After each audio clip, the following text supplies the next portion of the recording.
Halo semuanya, selamat datang di segmen analisa. Teka-teki dari meninggalnya diplomat muda Arya Daru Pangayunan sampai sekarang itu masih menjadi perdebatan tidak hanya di kalangan masyarakat tapi juga di kalangan yang boleh dibilang adalah expert di bidangnya. Salah satu sosok yang menurut aku juga banyak dinantikan masyarakat terkait dengan analisanya berasal dari Reza Indragiri yang merupakan ahli psikolog forensik, teman-teman.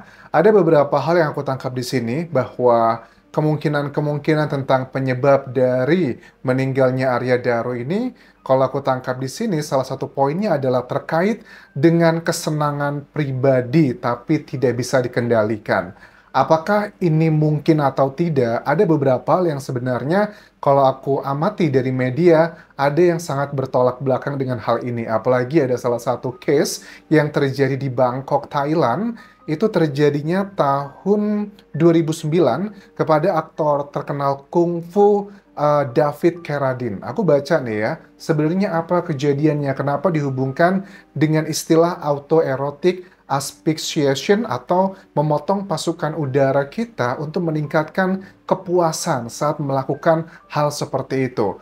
Apakah itu dilakukan secara pribadi ataukah ada partner? Ini adalah cerita yang berbeda. Tapi sebelum kita lanjutkan, kenapa dari awal hal ini sudah mulai muncul ke permukaan? Ya karena memang ada temuan dikatakan tidak ada orang yang masuk sendirian dan sebagainya. Karena menurut aku juga itu salah satu possibility yang mungkin, tetapi itu bukanlah hal yang mutlak. Bisa aja ada orang di luar sana yang sengaja men-setup semua ini seolah-olah adalah keinginan dari mendiang Arya Daro. Kita coba simak dulu cuplikan Reza Indragiri pada saat diwawancara di salah satu program di Metro TV, teman-teman. Kemungkinan yang keempat adalah kecelakaan.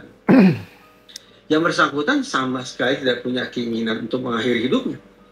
Yang bersangkutan pun bahkan mungkin tidak membayangkan bahwa saya akan menjalani sebuah perjalanan hidup yang setragis itu. Sama sekali tidak.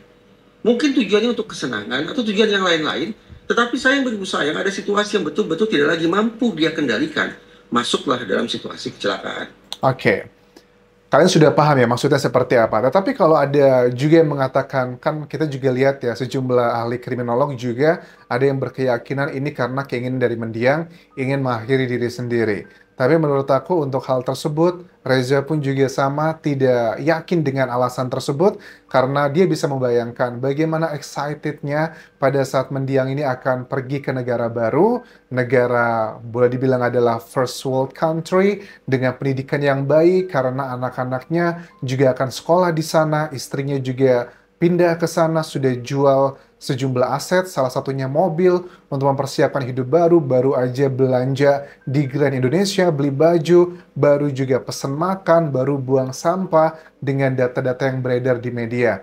Tapi kok ada kecenderungan untuk melakukan hal-hal yang identik dengan orang yang sudah tidak punya lagi semangat hidup. Tetapi apakah mungkin ini terkait dengan kesenangan pribadi? Dia tidak bisa mengontrol. Kalau kalian masih ingat dengan salah satu wawancaraku dengan sejumlah sumber istimewa dengan kondisi terakhir dari mendiang, kelihatannya dari sudut pandang luar ya, sembari kita menanti hasil otopsi resminya, itu mendiang itu ada plastiknya di dalam lilitan lakban warna kuning tersebut. Kalau memang ada berlapis-lapis seperti itu sih sepertinya sudah nggak ada lagi plan A atau plan B ya, sudah pasti adalah tujuannya satu, yaitu adalah bye-bye sama dunia ini. Itu adalah kejanggalan yang sangat nyata sih menurut aku.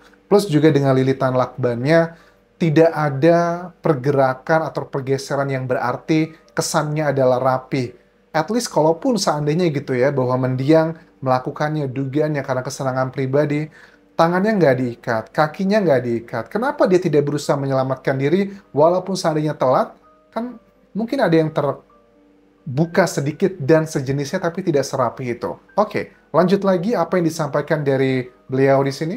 Contohnya, Firaun mengejar Nabi Musa tuh, Mhm. dengan gagah perkasa, dengan gagah berani, kepercayaan diri maksimal bersama pasukan melewati laut. Siapa sangka ternyata terjadi tsunami, tenggelam. Kecelakaan kan? Kecelakaan. Dalam bahasa manusia kita gunakan istilah kecelakaan. Kalau dalam bahasa kitab suci dia Takdir. takdir Tuhan. Ada lagi yang lain? Ada. Silakan di googling. David Carradine. Dia saat ditemukan itu berdasarkan hasil otopsi, dia tengah mencoba mencari kesenangan.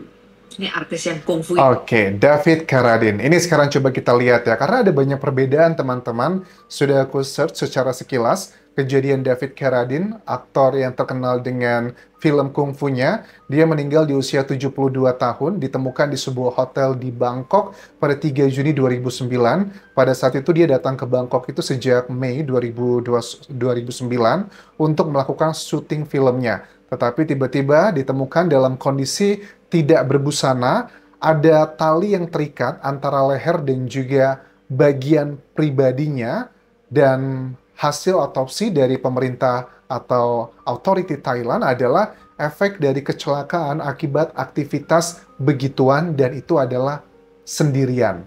Dan dia ditemukan itu di area kayak kloset dekat dengan kamar mandi dan juga dekat dengan ya bagian kloset tersebut.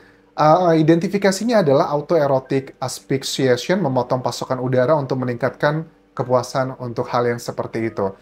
Apa bedanya? Kalau kita lihat dugaan kondisi terakhir antara mendiang diplomat muda ini dengan aktor terkenal tersebut, berbedanya adalah kondisi terakhir ya. Di kondisi terakhir, kita melihat sih di media bahwa, dan juga beberapa sumber yang aku ajak ngobrol, kondisi terakhir itu memakai baju yang di CCTV sekitar setengah 12 malam. Pakai kemeja, kemudian pakai celana gelap, dan celana gelapnya itu kan digulung. Dugaannya adalah itu. Terus juga tentang obat-obatan. Ada yang berspekulasi bahwa obat-obatannya adalah berkaitan dengan hal-hal yang mungkin penenang dan sebagainya. Tapi sampai sekarang itu belum ada keterangan resmi dari penyidik, tetapi kalau aku lihat dari beberapa sumber yang melihat di awal-awal kejadian, tidak ada obat-obat tersebut, tetapi hanya obat sakit kepala biasa. Terkait dengan background keluarga gitu, dan juga kehidupan sehari-hari, kita tidak tahu, tetapi ini adalah salah satu istilah yang dipakai dalam dunia psikologi forensik tentang autopsi psikologinya. Walaupun dari Pak Reza Indragiri mengakui untuk urusan seperti ini itu masih banyak yang sifatnya adalah spekulasi, apalagi yang terjadi di Indonesia. Maksudnya gimana? Karena di negara-negara timur seperti Indonesia, itu masih banyak hal yang tidak bisa disampaikan kalau sudah menyangkut urusan pribadi. Misalnya seperti apa? Kalau ada salah satu metode ya, psikologi forensik itu kan adalah sebuah ilmu sosial berusaha untuk dibuat sains kan gitu ya. Salah satu metodenya adalah pasti wawancara ya, wawancara orang-orang terdekat. Banyak di keluarga Indonesia itu pada saat salah satu anggota keluarganya memiliki kebiasaan mungkin yang baik atau dikategorikan aib, pada umumnya itu tidak mau membuka secara nyata apa yang sebenarnya terjadi. Secara norma, secara budaya, ini akan mengganggu pada saat penelitian untuk melakukan otopsi forensik secara psikologi. Makanya ini tidak bisa dibandingkan dengan otopsi yang tubuh manusia.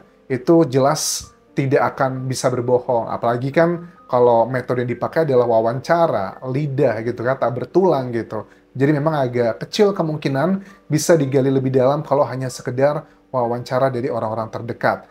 Ataupun juga terkait dengan dokumentasi riwayat kesehatannya.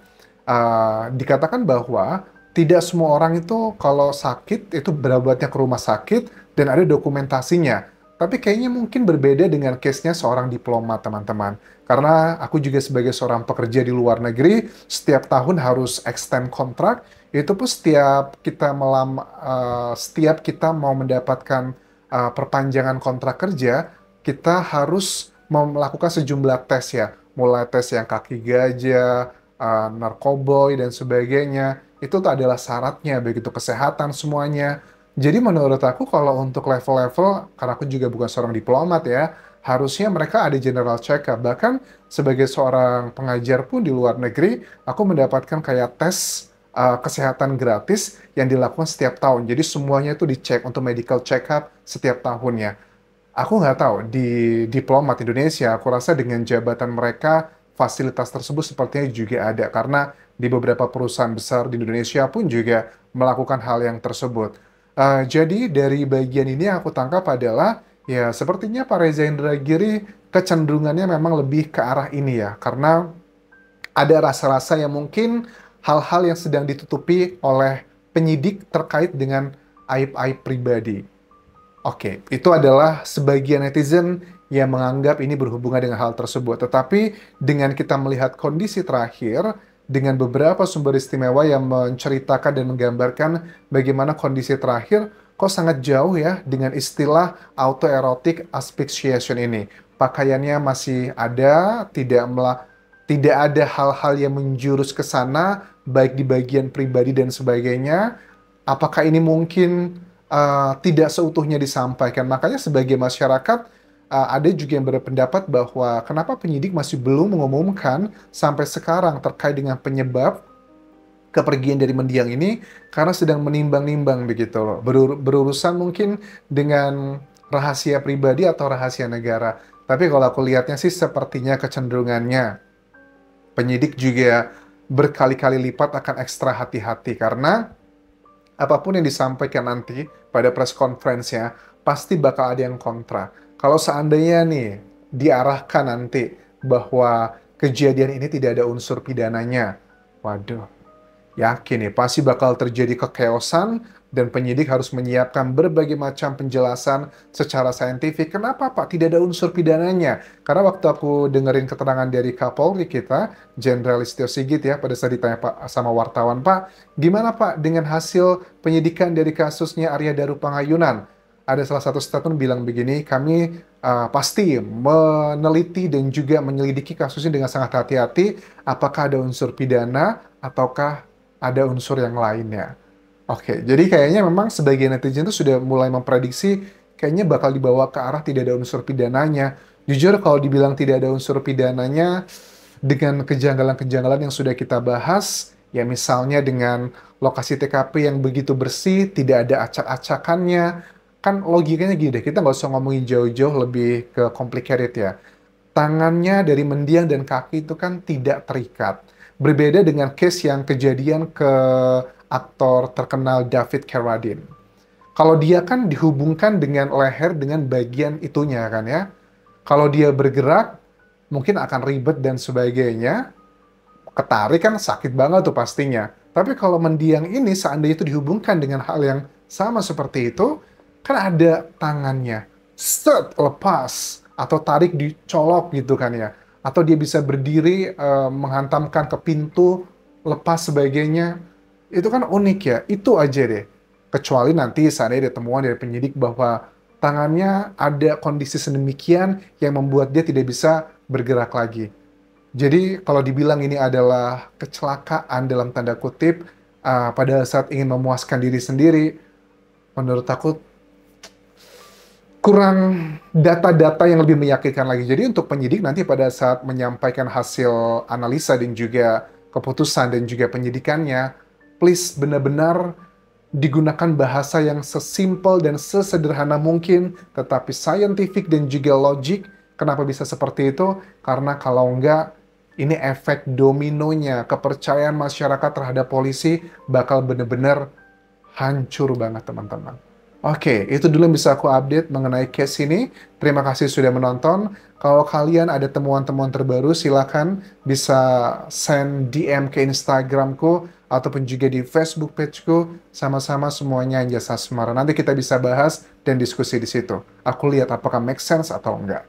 Sampai jumpa lagi di video berikutnya. Tinggalkan like dan juga komen. Subscribe channel YouTube ini, follow Instagram, Facebook pageku dan juga akun TikTok di Anjas Asmara. Sampai jumpa.